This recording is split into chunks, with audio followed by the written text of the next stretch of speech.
Hi guys, I hope you're all well.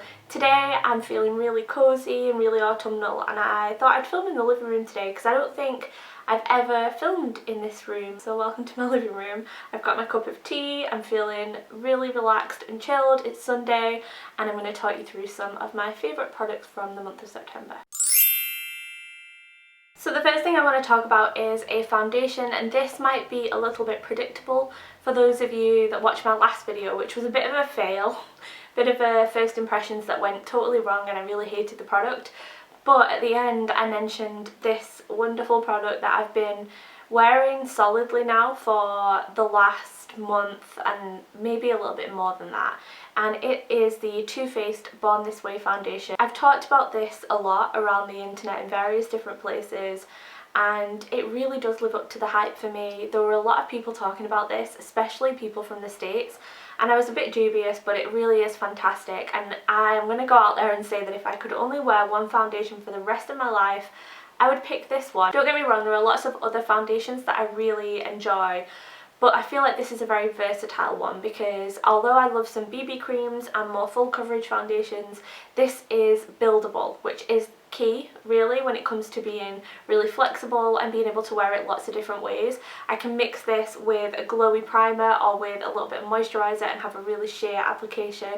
I can use this on its own for like a satin, really full coverage but very lightweight foundation, and I can even amp it up a little bit for evenings or photography or bad skin days. It really is incredibly versatile, and that's why I love it so much. Really big fan of that. It's oil free for those of you who need to go for oil free foundations, and I wear the shade Vanilla. Keeping on the Too Faced theme, I've been wearing this palette pretty much non-stop apart from something else that I'll mention. I've been wearing this on my eyes the last, I'd say, 6 weeks. I really can't fault this. Just gonna wait, there are some horses going past my house. There we go. When I lived in London it was like ambulances going past all the time, and now it's like horses and there are sheep at the top of the street. I don't mind it at all. So anyway, this is the Too Faced SemiSweet chocolate bar palette. They brought out the original chocolate bar palette and this is a semi-sweet version. It's kind of a more intense version. I had a bit of an accident with this black shade, which is very upsetting. However, you don't use a lot of black in palettes, I don't think, so I think I'll still be okay.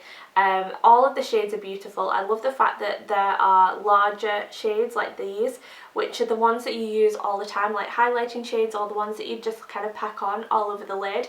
It's been really well thought out in that way. All of the shadows are really pigmented, beautiful to blend with, very easy to work with. It smells like chocolate. I won't ramble on about this too much because I do have an entire blog post about this where I talk about exactly the reasons why I love this so much. It's pretty much all I've reached for, and if you are looking for a nice, warm, rich, neutral eyeshadow palette and you want to try something a little bit different and you're looking for some autumnal shades, then this is fantastic. So I did just mention that there are some other eye products that I've been wearing, and other than this eye palette, these are the only two things that I've had on my eyes this whole month.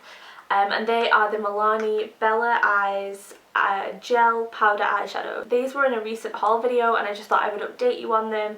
I really like them. A few people asked at the end of my previous video what I was wearing on my eyes, and it was these two. I really want to get more of these. I ordered them from the States, so I just ordered 2 shades because I didn't know about the formulation of the shadows, whether they'd be any good, but I really do like them, and so I can see myself getting more. But basically I just wear these 2 shades and it just gives a really quick, easy look for those days where you even just can't be bothered opening a palette up. It's that kind of look. The first one is Bellow Cappuccino and I put this in the crease. I'm wearing it today. And then the second one is Bella Sand and it's a shimmer, and I just put that all over the lid. A really quick and easy way of just defining your crease and just throwing on a little bit of colour but not doing anything too dramatic. Another Milani product that I've been using, and again I wanted to update you on this because I've worn this constantly since I filmed the haul video, is this blusher.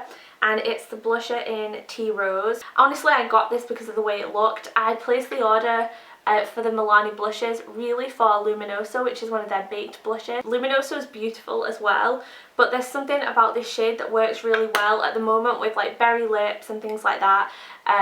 It just works really well and it flatters any kind of makeup look, which is why I've been reaching for it a lot. Another product that I mentioned recently in a haul that has really been in my makeup rotation is this Glowing Potion Perfecting Serum from Kiko. I've used quite a bit of this and I love to put this on over my moisturiser and underneath foundations that just need a little bit of extra glow. It gives a bit of life to your skin if you're wearing a more matte or full coverage foundation. Really big fan of it. Another moisturiser type product that I've been loving is this one from Soap & Glory. It's the Soap & Glory Speed Plump All Day Super Moisture Marvel with Hydrate 24 Watermelon Fruit Complex. I don't know what that is, but basically it's meant to plump your skin, and as I'm getting older that's the kind of thing that I'm really going for, and I think that everybody likes that kind of product when we move into the autumn, winter time. My skin really does not react well to being out in the cold and then coming back in a very dry environment when you've got the heating on, and so I love products like this to just constantly plump it up and make it look like healthy and dewy and full of vitality. This is really quick to use in the morning. It sinks into my skin really nicely, leaves my skin feeling smooth, and I'm a big fan. My hair has been super dry at the moment, like unbelievably dry, and I stopped using my John Frieda shampoo and conditioner. I mentioned that in a few videos back, I think it was an empties video, because they're not cruelty free and they were my favourite shampoo and conditioner to just be able to pick up easily at Costco, and they did wonders for my hair. They did have a lot of silicone in, so now that I've stopped using them my hair was just like rebelling. It didn't know what to do, and I've actually placed an order for some Pureology shampoo and conditioner, which is probably the best shampoo and conditioner I've ever used. So I just bit the bullet. I'm like, yeah, I need to order some more of that. But a treatment that I've been loving and that's really helped my hair in the meantime is the Beauty Protector Protect and Treat Treatment Mask. So I first got this in one of my Birch boxes. I think it was like all the way last year when I went to Paris. I got this in the little mini size. I've got another one here because I got it in another Birch box, I think. And it's a really cute mini size, and it smells so good. To me it smells like a My Little Pony, so I love that about it. I recently got the full size. I really was a fan of it. Beauty Protector are based in California, but you can buy this on the Birchbox site. It leaves your hair feeling really nourished, and the longer you can leave it in for the better, so I like to put it on before I have a bath and have a little read or something with it on, do my nails and watch a TV show, so it's really sinking in and working. But I would really recommend this if you have coarse, frizzy, dry hair like mine that can become just really rough and unmanageable.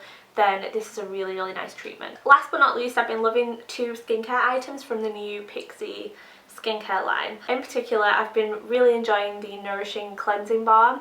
This is about 2/3 of the way done. I've just got this left now. I only use this at night because it will leave a residue on your skin, which personally I love. It's like an extra layer of nourishment, and it just leaves your skin feeling very soft and supple, so it's perfect for using at night. It's also great for very stubborn eye makeup or liquid lipsticks, things like that. If you are a fan of balm cleansers and the richer the better for you, then I would really recommend giving this one a whirl. And the other thing that I've been loving from their line is the Nourishing Sleep Mask. I love masks that you can wear overnight, so when I saw this I was really excited to try it. It's got botanical extracts and oils, and I just feel like I wake up in the morning with my skin really moisturised, plump. You wake up with a good base to start off the next day, if that makes sense. I'm a really big fan of the line in general, so it's definitely worth checking out. In terms of random favourites, I've been absolutely obsessed with Parks and Recreation. I'm the biggest Leslie Knope fangirl. I don't know what took me so long to watch this show, but it took me a long time to actually start watching it. And we recently got like an Amazon Fire Stick. We have the Apple TV, but we also got that because we can then use it for Prime Video because we've got Amazon Prime, and it was on there and we thought, oh yeah, let's give it a go. Love Leslie so much. It's taken over from The Office. The big hole, gaping hole that The Office being taken off Netflix has left in my life. Not happy about that. Even though I've watched them all, you know, I like knowing that all my friends in The Office were there in my Netflix, on my Apple TV if I wanted it, but no, not there anymore. But it's okay because I've got Leslie. Another thing that I'm really happy about is that Cowspiracy has been added to Netflix. It is possibly one of the best documentaries that I've ever seen in my entire life. It's very thought-provoking. Leonardo DiCaprio has recently done like an edit of it, and it is now on Netflix. Previously you had to go to the website and pay to watch it, so I think that's amazing. A lot more people are going to see it this way, and I would highly recommend that you give it a watch, give it a whirl. It's very thought-provoking stuff, so I'll leave a link to that in the video description. So yeah, I'm going to go finish my cup of tea. I hope that you enjoyed this video. Thank you so much for watching. Don't forget to check out my previous video, which was a bit of a fail, might give you a good laugh, and my other channel where I do recipes and talk about veganism and all that good stuff. I'll leave all my social media links below, and I'll see you in my next video. Bye guys!